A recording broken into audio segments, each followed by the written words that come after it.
Hi everyone, it is currently the 28th of August 2014. Today we are watching several areas in the tropics actually, a tropical wave over the Philippines and also a minor tropical depression declared by the Japan Meteorological Agency. You may hear this being called Invest 99W. That's what the NRL or the US military is really calling it at this time. And also we have that rainy season front. I call it the rainy season front. It's really out of season, but it's just this elongated stationary boundary which is continuing to bring showers across parts of China. And also, we've been seeing light rains and some cooler weather across Japan. But for that matter, that area really is not seeing any significant flooding at this time. The only good news actually coming out of Japan, though, at least, is that this is not having heavy rainfall with it. But unfortunately, those who are still picking up the pieces here in Hiroshima, it is an ongoing effort from over a week ago. Last Wednesday, we had those deadly landslides, and now the death toll has rose over 70 people. It's 72 as of making this update on Thursday evening, Japan Standard Time, right around about 09 UTC, and there's still about 30 people still missing. So it's just an absolutely very grave situation, ongoing, and even these cloud cover and the light rain, it's not needed. As I mentioned, though, the good news, it's not very heavy. So let's look down towards the south because I know you're tuning into this update for the tropics. And, well, first, before we get into our minor tropical depression, I do want to talk about the Philippines because we do have a tropical wave.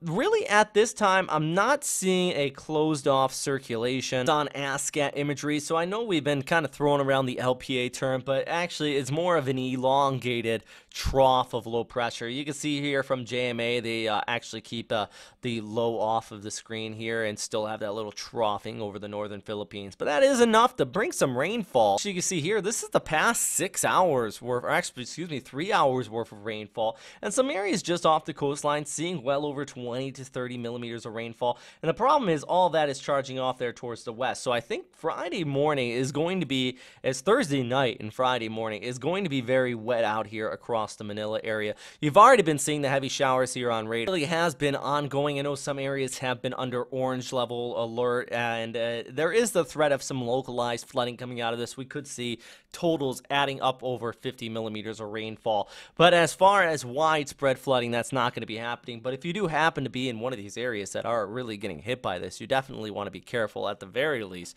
have an umbrella ready as this push off there towards the west. And really, at this time, the worst of it is still yet to come. I think to see this bulk of this energy push overhead Thursday night, and you're going to be having the enhanced daytime heating combined with that. But then by Friday evening, it's going to track off there towards the north. So Friday is really going to be a wet day, even for the NCR, as this pushes overhead and eventually off there towards the east before stuff tapers off by Saturday. So that's really the big topic with that one. We're definitely going to continue to keep an eye on it. Change our gears up, though, and we have our minor tropical depression. Yes, JMA has this as a TD in the Gulf of Tonkin. It is pulling in a lot of moisture. There is a threat of flash flooding across Visayas and southern portions of China as that moisture continues to stream in.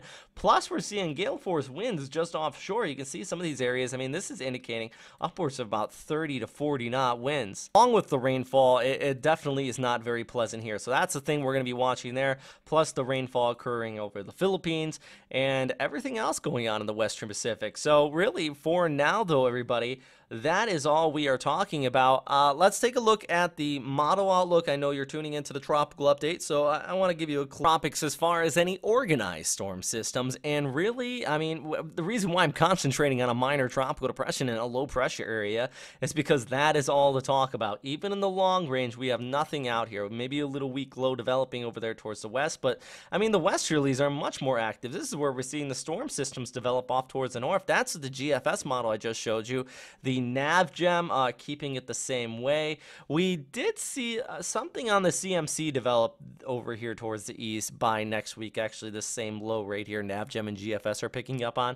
It develops it much stronger. But even if that is the case, this is following around the Westpac High, which is located way off here towards the east. It's an El Nino year, and that typically happens.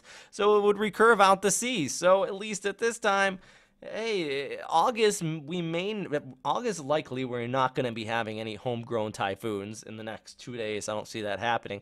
It would be the first time since records began for that to happen. It's just absolutely barren out here the last several weeks in the tropics. And August, you can see actually we were above average in July. August, it dropped right off. Might be what's going to happen. I think by early to mid-September things are going to pick up again, but hey, I've been surprised thus far. Anyways, that is all for right now, everybody. Thanks again for watching here at westernpacificweather.com. If you have any questions, comments, suggestions, post them down in the comment box below. And as always, stay safe out there. Bye.